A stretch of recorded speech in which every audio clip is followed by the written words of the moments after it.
안녕하세요. 임장특공대 서대웅입니다. 저는 현재 21년도부터 지금까지 총 3개의 단지를 갭 투자한 투자자입니다. 유튜브에서 또는 주변에서 누군가 갭 투자로 돈을 많이 벌었고 자산이 몇십억, 몇백억 된다는 사람들 얘기를 들어보셨을 거예요. 여러분, 이게 정말 쉬운 일일까요? 그 사람들은 정말 소수의 성공한 사람들입니다. 그리고 그들이 정말 성공했는지조차도 검증하기 어렵죠. 저는 20년도 처음 부동산 공부를 시작하면서 전국 아파트 임장을 다 다니면서 온갖 고생이란 고생 다 하고 투자를 했지만 결국 크게 돈을 벌진 못했습니다. 저와 같은 시기에 투자를 시작한 동료들 대부분은 현재 투자를 포기하고 1주택자로 돌아섰습니다. 왜 이런 문제가 발생할까요? 서울 집값은 현재 계속해서 우상향하고 있습니다. 전세가도 그에 따라 같이 움직이고 있죠. 그러니 이론적으로는 갭 투자를 해서 아파트를 여러 채 장기 보유하게 되면 결국 인플레이션을 먹고 자산이 상승한다는 아주 간단한 원리입니다. 근데 이게 정말 쉬울까요? 아마 이게 쉽다면 제가 유튜브를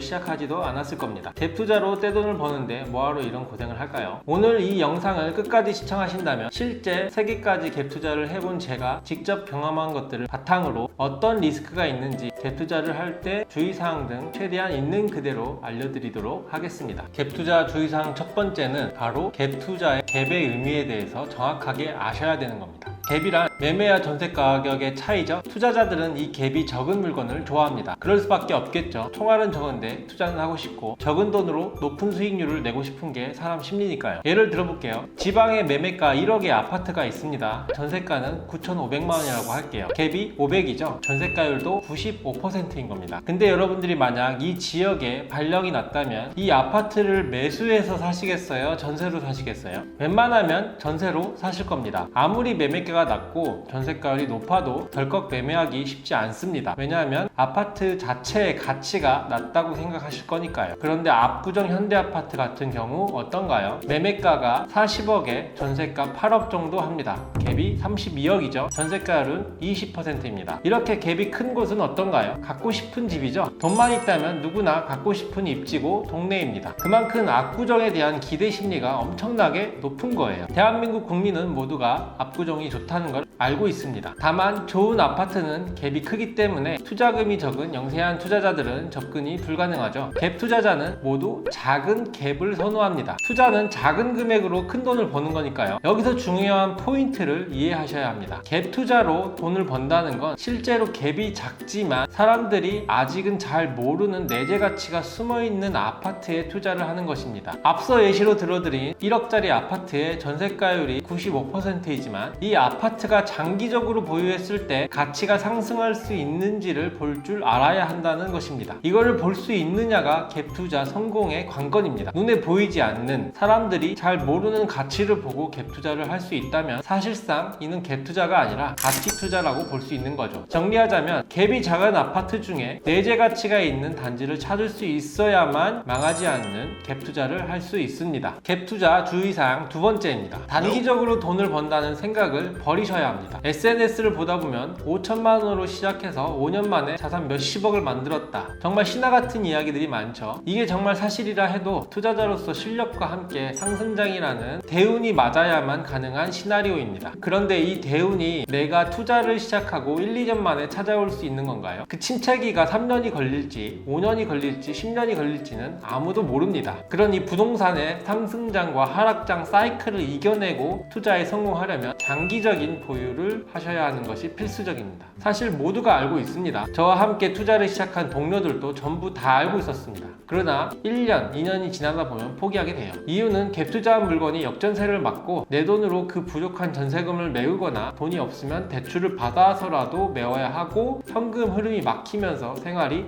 힘들어지고 결국 포기하게 되는 겁니다. 누구나 생각해보면 닥칠 수 있는 현실이죠. 그렇기 때문에 충분한 대비가 필요합니다. 그래서 여러분들의 현금 흐름 대비 지출을 통제하고 투자금과 투자한 물건을 위한 리스크 관리 비용을 모아놔야 합니다. 특히 대출, 신용대출 등을 투자하는 데 사용하지 않고 아껴놔야 합니다. 그래야만 물건을 꾸준히 보유할 수 있고 원하는 수익률을 얻을 수 있습니다. 저는 이 원칙을 지켰기 때문에 현재 갭 투자한 물건들에 대출이 들어가 있지 않습니다. 저는 전체 임대 보증금의 30% 정도를 비축하고 있고 모든 대출이 살아 있습니다. 저희 임차인들은 저에게 전세 사기를 당할 일이 없고 수리나 임차인의 요구사항에 대해서 유연하게 대처가 가능한 상태입니다. 안전한 투자를 하고 있다는 거죠. 갭 투자 주의사항 세 번째, 세입자와 좋은 관계를 유지해야 하는 것입니다. 이게 무슨 뚱딴지 같은 소리냐라고 하실 수 있습니다. 왜냐하면 우리 대부분 집주인으로서 세를 준 경험보다 남의 집에 세를 살아본 경험이 많고 그 과정에서 나쁜 집주인을 만나서 고생한 적이 많기 때문일 겁니다. 근데 내가 투자를 시작할 거라면 집주인의 입장이 되어 보셔야 합니다. 4억짜리 집에 3억의 전세입자가 들어오게 되면 내 돈 1억 투자금으로 집을 소유하게 됩니다. 전세금이 3억이기 때문에 사실상 투자금 1억 대비 300% 레버리지를 사용하는 것이죠. 근데 이자를 내지 않죠. 대신 아파트를 전대해 줍니다. 4억에 매수한 갭 투자자는 보통 4.5억 또는 5억까지 매가 상승을 보기 때문에 50%에서 100% 정도의 수익률을 예상합니다. 세입자는 투자자가 돈을 벌게 해주는 정말로 고마운 분들입니다.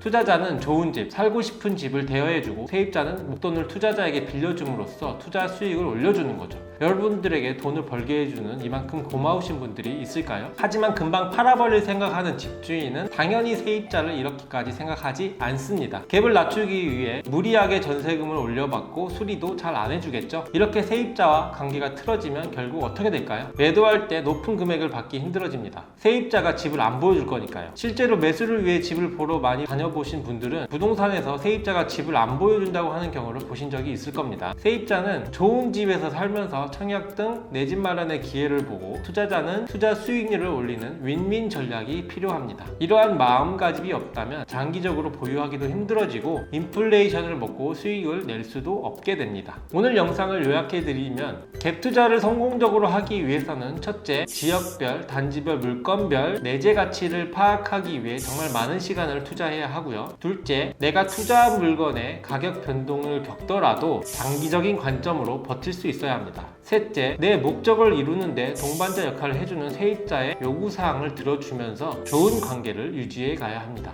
이러한 삼박자가 맞지 않으면 갭 투자는 삐걱거릴 것이고 요즘 뉴스에 나오는 전세 사기범으로 전락할 수도 있을 겁니다. 나만 망하는 게 아니라 세입자도 망하겠죠. 그러니 이런 주의사항들을 무시하실 거라면 갭 투자 하지 마세요. 뉴스에 나오실 거니까요.